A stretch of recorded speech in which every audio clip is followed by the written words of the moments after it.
5G will upgrade the human experience at home and across industries as we connect virtually everything.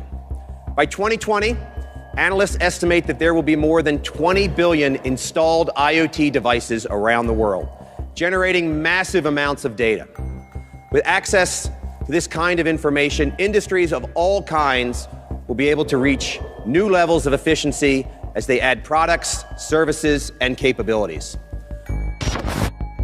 As you may have heard by now, telecom companies are currently scrambling to implement fifth-generation cellular network technology.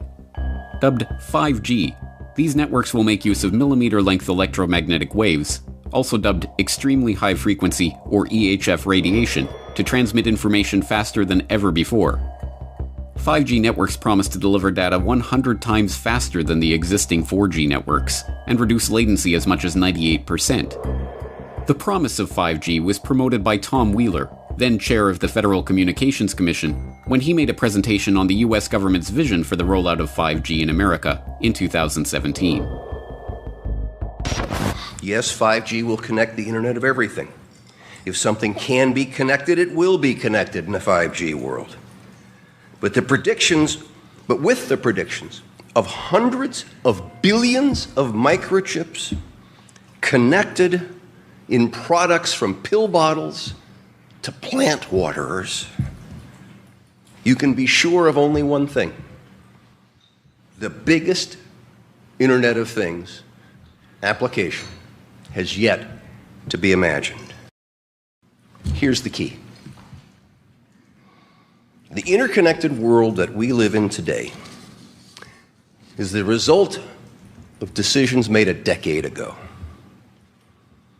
The interconnected world of the future will be the result of decisions we must make today. And that is why 5G is a national priority.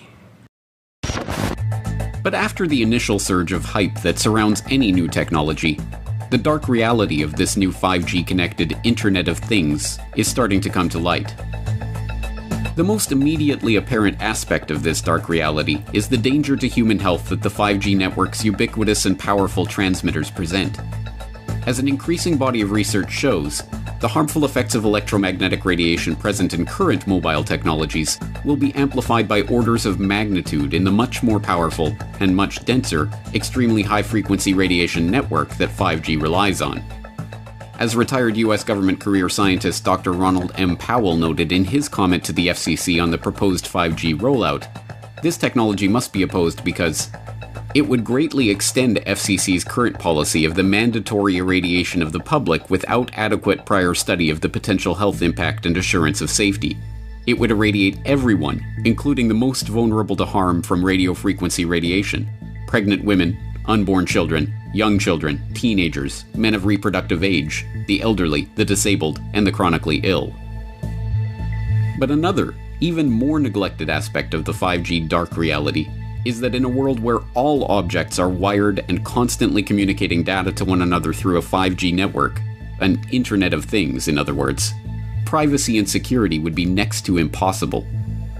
Even the mainstream is now admitting that the unprecedented amounts of data flowing through the 5G network, from appliance usage to personal communications to transaction information, is a treasure trove that, if it were to fall into the wrong hands, would be a formidable weapon.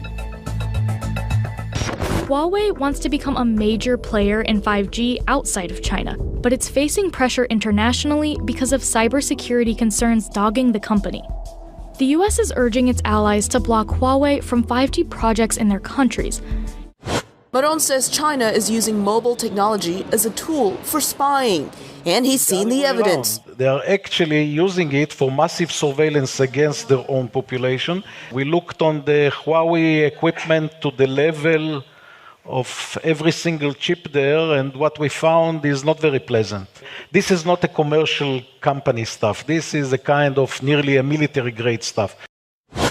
We have China coming in with their 5G network. All of the things that it's like we're living in 1956, and they're not. And they don't care about rights. They don't care about people. The implication of these mainstream pundits' pontifications is that 5G only represents a threat in the hands of the Russians or the Chinese or other supposed enemies of America. But what about the companies that are manufacturing these products? Why are the big tech giants who have so signally abused the public's misplaced trust for decades now to be trusted with creating big databases of sensitive personal information on every imaginable aspect of our daily lives? And why is the government of the US and its allies around the globe, governments that have been caught time and again illegally spying on their own populations and violently suppressing dissent, suddenly to be trusted as stewards of such a system?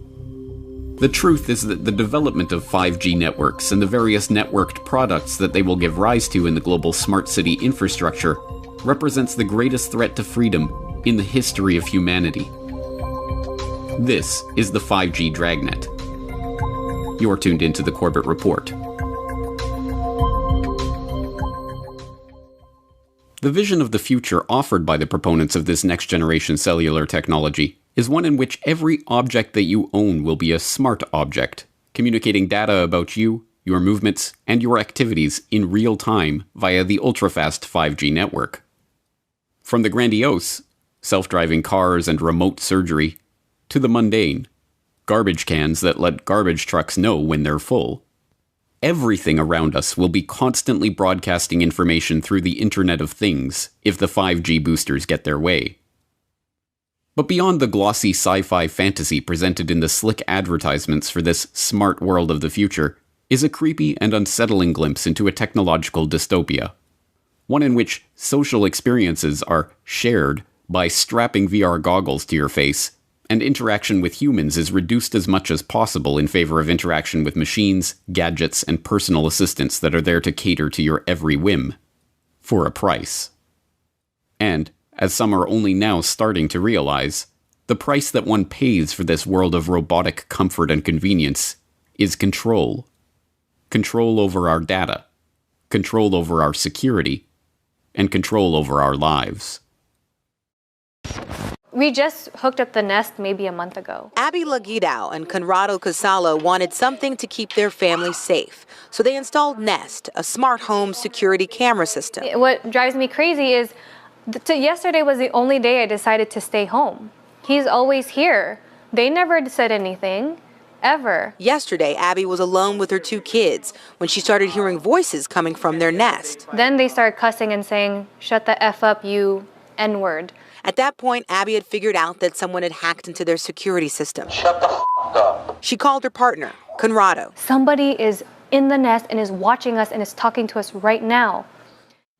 I think within 5 years, most people will have at least... That is something out of a horror movie right there. Man, Can you imagine it? Like we knew something was going to go on? That scared... That scared the tar out of me. That was a real jump. And we're going to go ahead and unlock the door, her back door. Oh. I think that was your lock. That was our lock. Let's go look, come on. And that isn't any laughing matter. See, but that's the real fear, right? That... You know, the other stuff's kind of funny, whatever, but I mean, someone can unlock your house. Although, if someone really wants to get into your house, you can pick a lock. Yeah, but isn't that the modern day... There it goes again. I mean, isn't that the modern day lockpick? There's a guy outside with a laptop who's opening and closing your door lock. It is, and I don't like it. After their stunt on the highway, Chris and Charlie still wanted to show me a couple of other tricks. Below a certain speed, they can control the Jeep's steering as long as it's in reverse, pop its locks, mess with the speedometer, and, of course, disable the brakes. Okay, hold on tight. Hold on. Oh, he's not getting out of that. I don't think so. We're going to be doing some pushing. It isn't hard to see why these smart technologies, and the 5G network that enables them, are a security concern. And, in that context, it isn't hard to see why Chinese companies like Huawei and ZTE are now being targeted as potential national security threats and barred from developing 5G network infrastructure in country after country. After all, with access to that much data and information, let alone the ability to communicate with, hack into, or disable everything from our smart TV to our smart door locks to our smart car, a potential adversary with control of the 5G network would have nearly limitless power to surveil and control a target population. But given that these powers, the ability to access our most intimate data and to take control of our homes and personal appliances, are not bugs, but features of the 5G connected Internet of Things, the question is, why is there such a headlong rush to connect this network? Is demand for smart dishwashers and smart toothbrushes and smart baby monitors really so overwhelming that it requires us to put the security of our homes, our possessions, and our families at risk? What is really driving this frenzy for a world where every new object we buy presents another potential vulnerability, another device that can be hacked into to steal our information, to track our location, to record our conversations, and to disable our appliances? One answer to this question lies in the fact that intelligence agencies, whether Chinese or Russian, CIA or MI6, Mossad or CSIS, will make use of the vast amounts of data flowing through these networks to spy on the public. In fact, the members of the so-called intelligence community did not even hide this fact. They openly gloat about it. In 2012, then CIA Director David Petraeus admitted at a summit hosted by In-Q-Tel, the CIA's venture capital firm, that the CIA was not just able to, but actually eager to use these smart devices as a tool for spying. Transformational is an overused word, but I do believe it properly applies to these technologies, Petraeus was quoted as saying, particularly to their effect on clandestine tradecraft. Items of interest will be located, identified, monitored, and remotely controlled through technologies such as radio frequency identification, sensor networks, tiny embedded servers, and energy harvesters, all connected to the next generation internet using abundant, low-cost, and high-power computing. Lest there be any doubt about the intelligence community's intentions to use these devices to spy on the population, then Director of National Intelligence James Clapper confirmed this approach in a report to the Senate Select Committee on Intelligence in 2016. Smart devices incorporated into the electric grid, vehicles, including autonomous vehicles, and household appliances are improving efficiency, energy conservation, and convenience. However, security industry analysts have demonstrated that many of these new systems can threaten data privacy, data integrity, or continuity of services. In the future, intelligence services might use the IoT for identification, surveillance, monitoring, location tracking, and targeting for recruitment, or to gain access to networks or user credentials. Whistleblowers from within the intelligence establishment, whistleblowers like Russ Tice and Bill Binney, who are actively shunned by the same mainstream media that breathlessly reported on Edward Snowden, have already laid out in exhaustive detail how the NSA is collecting all data flowing through the internet as we know it. Every phone call, every email, every web search, every file stored to the cloud, everything that passes from one computer or phone to another is being stored, cataloged, databased, and data mined to construct detailed profiles of ordinary citizens. But now that the 5G network is promising to deliver us not an internet of phones and computers, but an internet of things, from cars and watches to fridges and hats to milk jugs and floor tiles, when every manufactured object is broadcasting information about you and your activities to the world at large by default, and when it is discovered that opting out of this surveillance grid is not an option, the true nature of the 5G panopticon will finally begin to dawn on the public. But by that point, it will already be too late. Cities use data every day. Everything from showing you when your next train will arrive to measuring the air quality in different neighborhoods. Typically, all this information is spread out across a ton of different agencies and companies in a bunch of different file formats and spreadsheets. But at Keysight, we have the chance to start from scratch and build a single, unified digital platform that's transparent, open, and accessible for everyone working to make our cities better. The leaders behind Toronto's first data-driven smart city are under fire tonight after yet another resignation. This time, a member of Waterfront Toronto's digital advisory panel quit and wrote a strongly worded letter on her way out, sharing her deep concerns about privacy and data control. I want to get some feedback now from the former Information and Privacy Commissioner from the province of Ontario, who, when last you were here discussing this very topic, you were kind of bullish about it. And then I just couldn't help notice that you've resigned from your involvement in all this. What happened? And I didn't do it lightly. I wanted to draw attention to the fact that we had to make sure that all the personal data that was being collected automatically by the sensors and other technologies were de-identified at source, anonymized at source. De-identified meaning? Meaning no personal identifiers. You wouldn't know it's Ann Kavukian walking or you or this is my car or anything. And the reason that was critical is unlike most uses of what I call operational data, where the individual, the data subject, can exercise some control over the use, the operation of that data. They can consent to it, they can revoke consent, they can choose not to consent. They have some sense of control. With the data here, you have no control. It's all being collected automatically with the emerging technology, sensors, all picking up data. But it is not just the intelligence agencies or the big tech conglomerates who are set to profit from the creation of this newer, stickier World Wide Web. In fact, the 5G-enabled Internet of Things is a necessary part of the creation of the system of total control, physical, financial, and political, that the technocrats have been lusting over for a century now.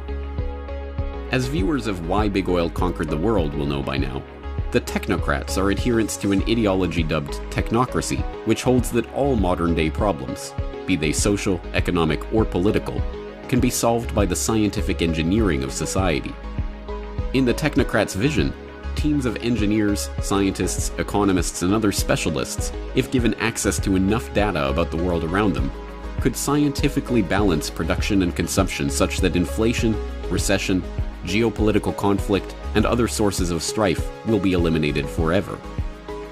As the co-founder of Technocracy Inc., M. King Hubbert laid out in the group's founding document, the Technocracy Study Course, the amount of data needed to bring this techno-utopian vision to reality is truly mind-boggling.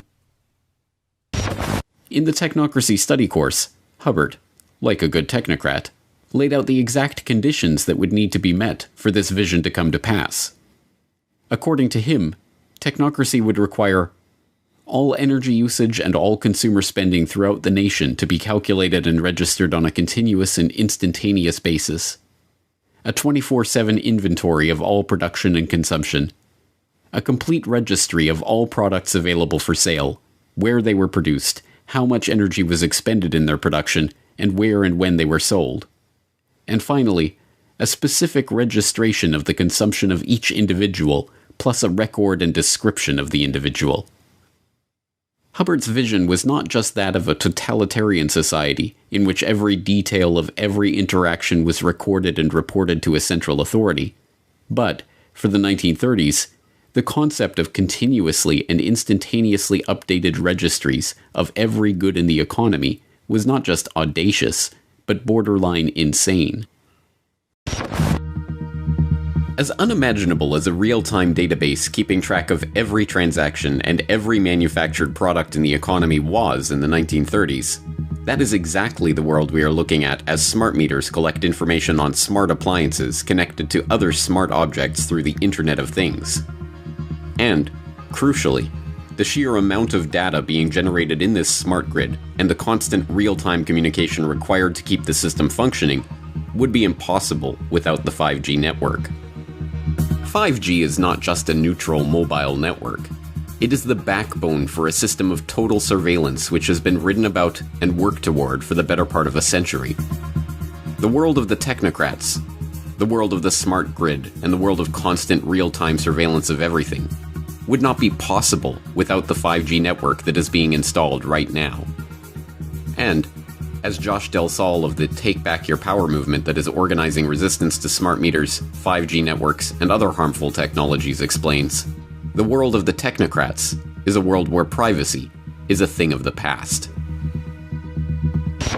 So with the smart meters, they'll be able to tell exactly what's going on in your home at down to the microsecond, based upon 24/7 communication with all of your appliances, which will also in the future, if this goes through fully and if there's not a public backlash, all of your appliances will need to have a wireless transmitter on them, and they'll need to be, certified under some smart, program.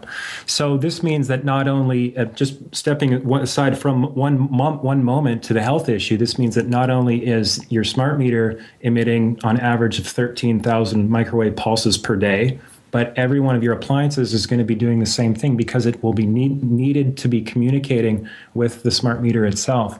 So that is a serious concern. We'll get into that a little bit later. But as far as the privacy issue, just diving right in. March of this year, Wired magazine, the current CIA director, David Petraeus, was quoted as saying, "We're going to use smart appliances to spy on you." And it's almost like, and he was later down in the article, and it's very just putting it out there. It's kind of like, it's getting to a point now, James, I'm sure you're seeing this, is like, it's just getting more and more in your face. And it's kind of like this collective force of the controllers. And they're kind of saying, this is what we're going to do. And what are you going to do about it? It should be clear by this point that the vision of the technocrats is in fact a nightmare for free humanity. It must be resisted every step of the way, and the battle over the 5G network rollout will be the front lines of this battle in the next few years. Thankfully, resistance is forming as the public is increasingly becoming aware of the health risks of 5G. Over 180 scientists and doctors from 36 countries have submitted a formal appeal to the European Union, warning of the potential serious health risks of 5G. City officials in Portland, Oregon are suing the federal government to stop 5G transmitters from being installed on city property, with councilors considering asking the federal government to study the health impacts of 5G on humans and make that information publicly available. This past March, Florence City Council invoked the precautionary principle when passing a motion that halts permission for 5G installation until a proper demonstration of the technology's safety. The Russian Defense Ministry has refused to transfer frequencies for 5G operation, effectively delaying 5G rollout in the country for years. Plans to deploy a 5G network in Brussels were halted earlier this year because, according to Environment Minister Céline Frémont, the people of Brussels are not guinea pigs whose health I can sell at a profit. It is heartening to see that the health effects of the extremely high-frequency radiation emitted by 5G transmitters is finally starting to break through to the public consciousness. But if we concentrate solely on the health effects of 5G, we risk falling into a trap. If the only danger of 5G was the danger to our health, then, if the safety of the technology could be demonstrated to the public, or an equivalent less harmful technology could be deployed, then there would be no more reason to resist. To concentrate solely on the health effects of 5G is to miss the broader picture of total surveillance in the technocratic dystopia that this technology enables. In this picture, the 5G network is a platform for a system in which every action, every transaction, every interaction that we have in our daily life is monitored, databased, and analyzed in real time. The 5G dragnet is cinching like a noose around our necks. But will the public become informed of the dangers of this technology in time to stop the technocrats' vision from becoming our nightmare? Secure 5G networks will absolutely be a vital link to America's prosperity and national security in the 21st century. 5G will be as much as 100 times faster than the current 4G cellular networks. It will transform the way our citizens work, learn, communicate, and travel. It will make American farms more productive, American manufacturing more competitive, and American healthcare better and more accessible. Basically, it covers almost everything when you get right down to it. Pretty amazing. And just as 4G networks paved the way for smartphones and all of the exciting breakthroughs, they made possible so many things. This will be more secure and resilient. 5G networks will also create astonishing and really thrilling new opportunities for our people, opportunities that we've never even thought we had a possibility of looking at. We cannot allow any other country to outcompete the United States in this powerful industry of the future. We are leading by so much in so many different industries of that type, and we just can't let that happen. The race to 5G is a race America must win, and it's a race, frankly, that our great companies are now involved in. We've given them the incentive they need. It's a race that we will win.